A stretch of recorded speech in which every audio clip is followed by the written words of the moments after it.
Journal Record editor Ted Struley joins us to discuss other stories making news in business this week. Ted, thanks for being with us. Glad to be here. Well, Oklahoma Gas and Electric was back before the Corporation Commission this week. What's up?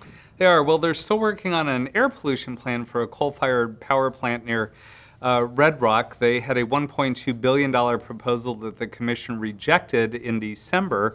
Now they're back with a $500 million proposal to add scrubbers to that plant. I understand there's been another setback for Oklahoma's workers' comp law. There is. This was a Grady County District Court decision that found another part of that law was unconstitutional.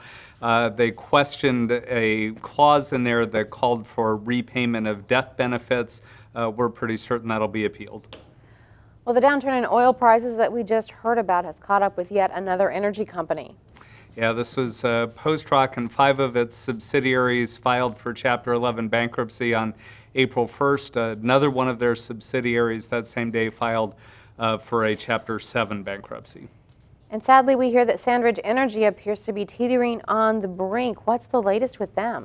Well, we've known that for at least a couple of months, but the latest development is that in their most recent report to the SEC, they suggested that if they default on one loan, it could cause a cascade of other defaults.